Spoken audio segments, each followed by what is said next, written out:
Dear students, today we will do some numericals. Uh, before before starting that, I will give you some idea about homogeneous body. So, what is homogeneous body? Means a body in which the mass is uniformly distributed. So, it is termed as homogeneous. Okay. So give the location of centre of mass, जैसे कि कहीं पे आपको centre of mass की location बतानी है तो each have uniformly homogeneous mass density.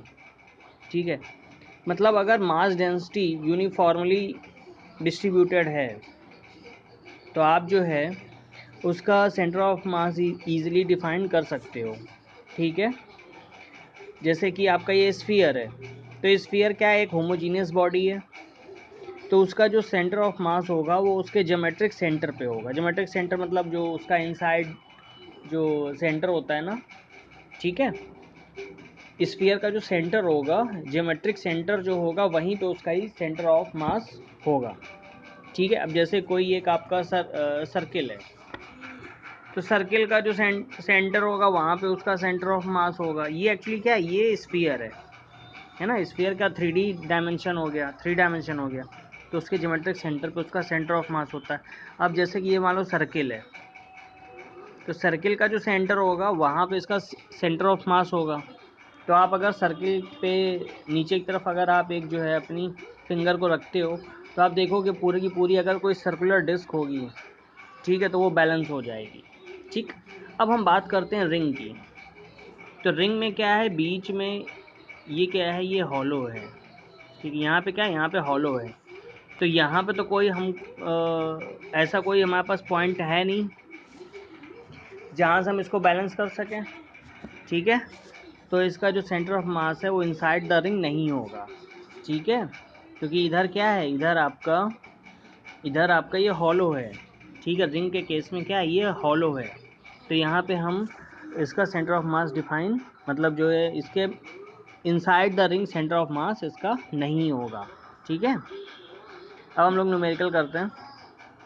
तो in the HCl molecule the separation between the nuclei of the two atoms is about 1.27 angstrom. 1 angstrom is equal to 10 to the power minus 10 meter. Find the approximate location of the center of mass of the molecule given that the chlorine atom is about 35.5 times as massive as a hydrogen atom and nearly all the atoms of an atom is concentrated in its nucleus. ठीक है, तो जैसे HCl के बारे में अगर बात करें तो HCl क्या है, एक पोलर है। ठीक है, तो देखो ये H आपका प्लस होगा, Cl का Cl माइनस होगा, तो लेट से इसका सेंटर ऑफ मास यहाँ पे है, ये ऑरिजिन है। ठीक है, तो ऑरिजिन से इधर की तरफ हम चलेंगे तो ये पॉजिटिव x मैंने डिस्टेंस ले ली, इधर की तरफ चलेंगे तो वो निगेटिव x हो गई, और टोटल जो सेपरेशन है H और Cl की वो क्या है, 1.27 एंगस्ट्रॉम। ठीक है, टोटल डिस्टेंस कितनी, 1.27 एंगस्ट्रॉम है। तो यहाँ से यहाँ तक की सेपरेशन अगर हमने x मान ली ऑरिजिन से, मतलब जहाँ पे इसका CM होगा, CM को हम मान लेते हैं ऑरिजिन पे, तो ऑरिजिन से राइट साइड में इसकी Cl माइनस की जो सेपरेशन है वो हमने x एज्यूम कर ली, तो हाइड्रोजन एटम से जो सेंटर ऑफ मास है उसकी जो डिस्टेंस होगी वो 1.27 माइनस एक्स होगी। ठीक है, बात समझ में आ गई होगी। और अब हम वही वाला फार्मूला यूज़ करेंगे कि सेंटर ऑफ मास का जो फार्मूला कल हम लोगों ने पढ़ा था, m1x1 plus m2 x2 upon m1 plus m2। ठीक है, या अपॉन सिग्मा m। ठीक, तो देखो, तो m1 क्या है, m1 ऐसे Cl है और इसमें गिवन है the mass of the even that chlorine atom is about 35.5 times as massive as hydrogen. तो अगर आप जो है इसका 1 मान लो, ठीक है। हाइड्रोजन एटम को अगर आप 1 मान लो या m मान लो, तो जो क्लोरीन एटम होगा उसका जो मास होगा 35.5 टाइम्स m हो जाएगा। बात समझ में आ गई? तो यहाँ पे पहले हम हाइड्रोजन एटम के लिए इक्वेशन लिखेंगे, जैसे capital X equal to m1 x1 plus m2 x2 upon m1 plus m2। तो हाइड्रोजन एटम के लिए m की वैल्यू m एज्यूम कर ली, और x1 कितना है 1.27 माइनस x प्लस m2 कितना है 35.5 m इंटू x। ओके, बात समझ में आ ही रही होगी, अपॉन m प्लस 35.5 m।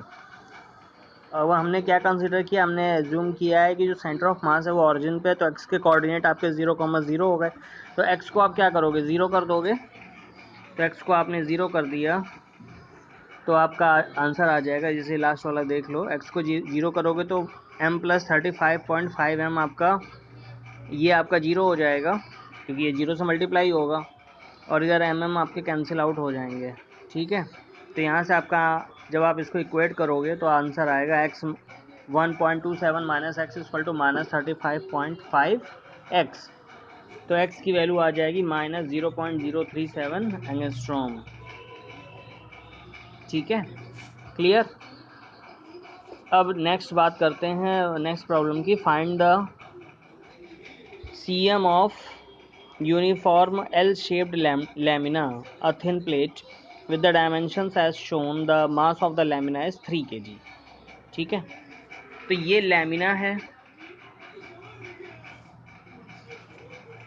ये आपका इस टाइप का ये एक लैमिना है, ठीक है। अब हमने क्या किया, ये क्या यूनिफॉर्म L शेप्ड लैमिना, देखो L शेप्ड का है तो इसमें क्या किया, इसको हमने ऐसे ऐसे डॉटेड ये बना लिया। हमने इसको 3 पार्ट्स में डिवाइड कर दिया। अब ये यूनिफॉर्म लैमिना है तो हर एक पार्ट का जो मास होगा वो 1 kg हो गया। टोटल लैमिना का जो मास है वो 3 kg गिवन है, तो हर एक, अब 3 पार्ट में मैंने डिवाइड किया है इसको, तो हर एक पार्ट का जो मास होगा वो 1 kg हो जाएगा, ठीक है। अब इसको एज्यूम कर लिया C1, इसको एज्यूम किया C2, इसको एज्यूम किया C3, इसके सेंटर ऑफ मास को, ठीक है, समझते जाइएगा। यहाँ पे इसके कोऑर्डिनेट गिवन हैं, जैसे इसका कोऑर्डिनेट 1 है, इसका कोऑर्डिनेट 2,0 है। तो आप इसके कोऑर्डिनेट जैसे 2, इधर 1 गिवन है, ठीक है, ये 1 गिवन है, तो इसके कोऑर्डिनेट आप 2,1 लिख सकते हो। इसका कोऑर्डिनेट D का आप 1,1 लिख सकते हो। ऐसे ही E का कोऑर्डिनेट यहाँ जैसे 0,2 है, तो इसका कोऑर्डिनेट आप इधर 1 है, x पे 1 और y पे 2, तो 1,2 लिख सकते हो। ये टोटल आपका 2 हो जाएगा, ठीक है। तो यहाँ तक चीज़ें क्लियर हो रही होंगी।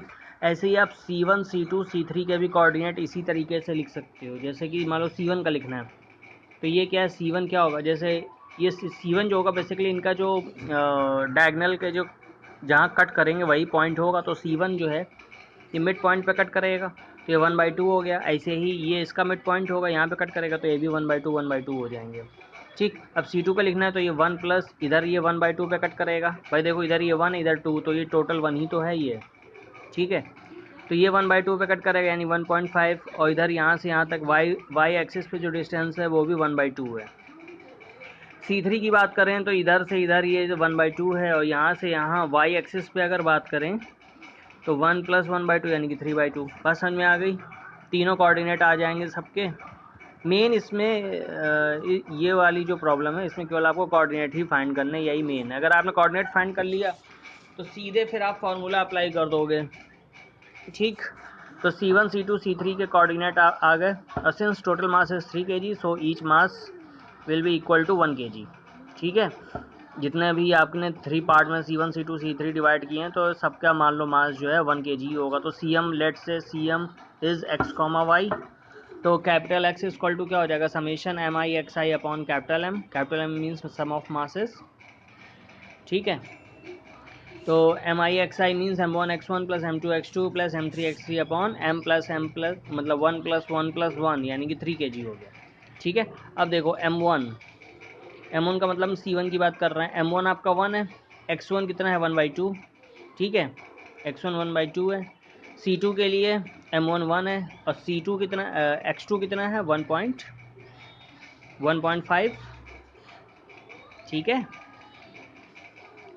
1.5। ऐसे ही C3 तो M3 आपका 1 है, तो X3 कितना है, X3 में आपका X वाला कंपोनेंट लिखो यानी कि 1/2 अपॉन M प्लस M यानी 1 + 1 + 1 यानी कि 3।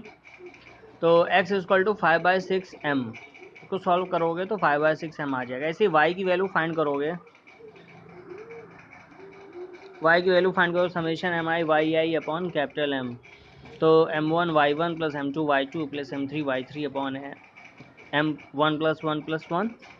ऐसे ही सेम m तो कॉमन ही है, सब में 1 है, तो y1 की वैल्यू देखो 1/2, y2 की वैल्यू 3/2, y3 की वैल्यू 1/2 अपॉन 3। तो ये भी आपका आ गया 5/6 m, y भी आपका आ गया 5/6 m, यानी कि CM जो आ गया x, y 5/6, 5/6। Okay, thank you.